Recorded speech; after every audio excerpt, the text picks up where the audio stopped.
So our goal in this project is to develop a point-of-care diagnostic device that's a handheld device for the doctor. This is something where, hypothetically, the patient would spit into a small tube. That tube would be inserted into this handheld device, and within seconds or minutes, there'd be a readout of what was going on.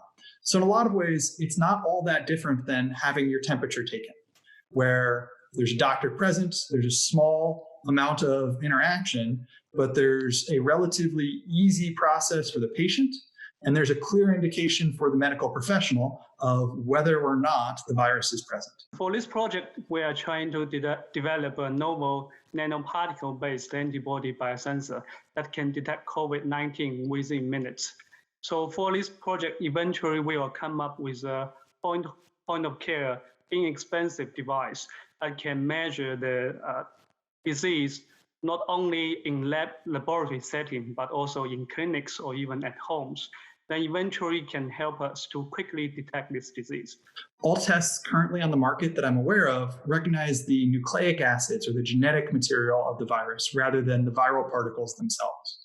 By looking for the viral particles using the format that we're going to, we'll be able to detect whether or not the virus is present in 15 or 30 seconds in a point of care context, which really changes the way that we surveil or look for this virus.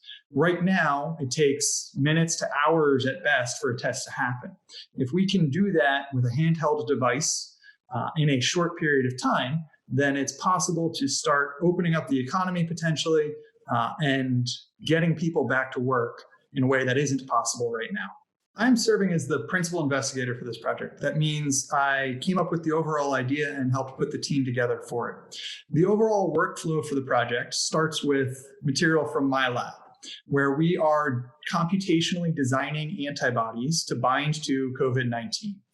Those antibody predictions that we make then get passed to the Jennifer Maynard lab at the University of Texas at Austin, where they experimentally test the antibodies and as well as do some pure experimental antibody discovery work to find antibodies that are capable of binding to COVID-19. And then once they've identified antibodies that bind to different spots on the virus, those pairs of antibodies are sent to Peng-Yu Chen's lab at Auburn University for validation and use in the biosensor. So my role in this project is serving as a co-investigator to assist to building the nanoparticle-based antibody biosensor. In this project, I will use the computational developed antibodies and integrate with nanoparticles to eventually come up with an integrated on-chip device that can serve as the point-of-care testing kits. So research is always full of challenges. And if it wasn't, it wouldn't be research. We wouldn't be trying to figure out new things. We'd be using established practices. And that means things can always go wrong.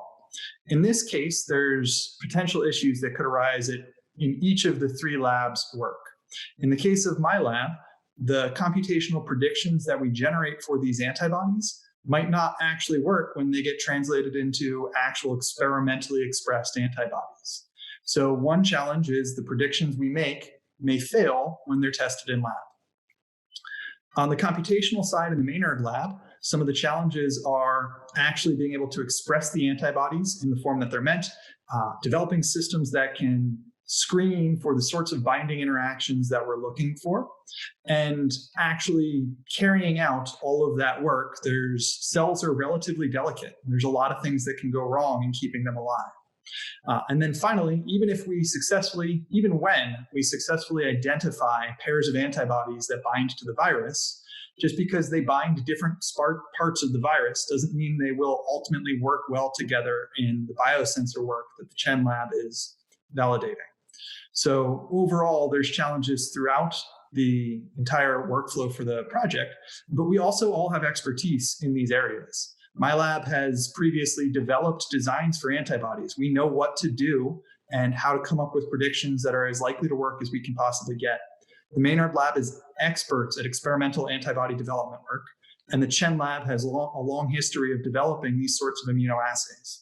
So even though there are challenges, we have the expertise and the skills necessary to get this work done quickly and effectively. For this project, we don't need samples or assistance from the general public, but there are opportunities for companies and people to be involved with this work. In the context of testing the antibody designs, we have the potential to be able to develop many more designs than we have the capacity to test experimentally.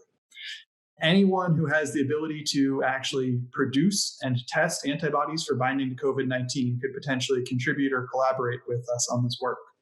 And then in terms of actually taking the antibodies, once they've been validated for biosensor use by the Chen Lab, and transforming that research into the manufactured devices, we will need to partner with industry or potentially other academic researchers to take the systems that we develop and actually translate it into something that can be a device that gets into the clinic.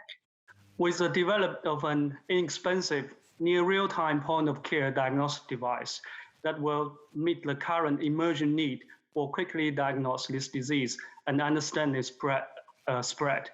And I think the knowledge learned from this project will be used to guide the preparation and response for future corona emergency